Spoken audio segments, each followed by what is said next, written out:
आज हम इस मिट्टी के बर्तन के साथ करने के वाले हैं और चिकन वाला किस तरह हमारे साथ 2 नंबरी करने लगा था। ये सब आपको ये व्लॉग देख के पता चलेगा। अब बात कुछ यूँ है कि मैं अपना काम खत्म करके घर बैठा हुआ होता हूँ। मेरा दोस्त मेरे घर के बाहर मेरा इंतजार कर रहा होता है। उसके साथ बैठकर मैं चिकन लेने के लिए चिकन वाले की शॉप पे निकल जाता हूँ। चिकन वाले की शॉप पे पहुंच के मैं उसे 1 किलो चिकन का ऑर्डर दे देते हैं। चिकन का ऑर्डर देने के बाद हम दोनों दोस्त वहाँ खड़े होकर चिकन बनने का इंतजार करते हैं। चिकन वाला हमारा चिकन बनाना शुरू कर देता है और जैसे ही चिकन बनकर हमारे सामने आता है तो वो 1 किलो से काफ़ी ज़्यादा होता है। चिकन वाले को चिकन के पैसे देने के बाद हम दोनों सब्जी वाले की दुकान पे आ जाते हैं। जो चीज़ें हमें चाहिए होती हैं हम सब्जी वाले को बताते हैं और सब्जी वाला आहिस्ता आहिस्ता वो चीज़ें निकालना शुरू कर देता है। सब्जी वाला सब्जी निकालने के बाद 550 रुपये बिल बनाता है। हम उसके पैसे देते हैं और वापसी घर की तरफ निकल पड़ते हैं। आप में से कौन शेखुपुरा से ये व्लॉग देख रहा है और कौन इस रास्ते को जानता है, कमेंट सेक्शन में जरूर बताइएगा। इस रास्ते से होता हुआ मैं घर पहुँचता हूँ। अपने दोस्त को अल्लाह हाफिज करने के बाद मैं घर जाकर जैसे ही देखता हूँ तो मेरी अम्मी ने सामने मिट्टी का बर्तन रखा हुआ। इस मिट्टी के बर्तन को पंजाबी जुबान में चाटी कहते हैं। आपकी जुबान में इसका क्या नाम है, कमेंट सेक्शन में लाजमी बताइए। इतने में ये ऊपर पड़ी हुई मशीन को मैं नीचे उतार लेता हूँ और उतार कर इसके कपड़े की गिरा खोलना स्टार्ट कर देता हूँ। ये गिरा खुलने का नाम ही नहीं ले रही होती। 1 मिनट की मेहनत के बाद आखिरकार मैं ये गिरा खोल लेता हूँ और मशीन को कपड़े में से बाहर निकाल लेता हूँ। मशीन को कपड़े से निकालने के बाद मेरी अम्मी जमी हुई क्रीम को मिट्टी के बर्तन में डालना शुरू कर देती हैं।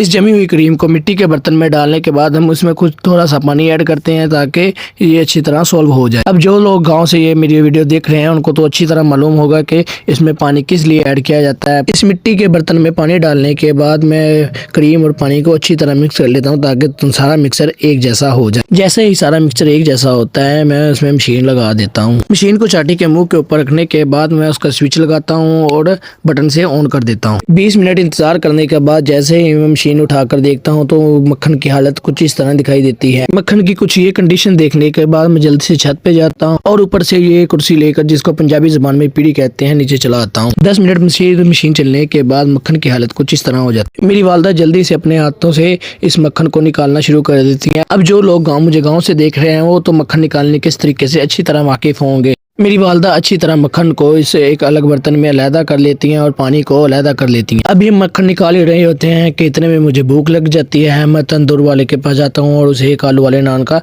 ऑर्डर दे देता। तंदूर वाला मेरा आलू वाला नान पैक करता है और उसे लेकर मैं घर की तरफ निकलता हूँ। आलू वाला नान देखने में बहुत ही लजीज लग रहा होता है। मैं बैठता हूँ और इसका पहला निवाला जैसे ही पहला निवाला अपने मुँह में डालता हूँ तो मज़ा ही आ जाता है। अपना नान खत्म करने के बाद मैं जैसे ही बाहर आकर देखता हूँ तो मेरी वालदा ने मक्खन को चूल्हे पे रखा होता है और वो गर्म होना शुरू हो जाता है। 5 मिनट मजीद गर्म होने के बाद कहीं की हालत कुछ इस तरह से हो जाती है। अगर आपको आज का मेरा ये मिनी व्लॉग अच्छा लगा है तो कमेंट सेक्शन में ज़रूर बताइएगा। मेरे वीडियो को लाइक कीजिएगा और लास्ट में ये देखेगी कि ये कंडीशन देखते हुए जाइएगा। अल्लाह हाफिज़।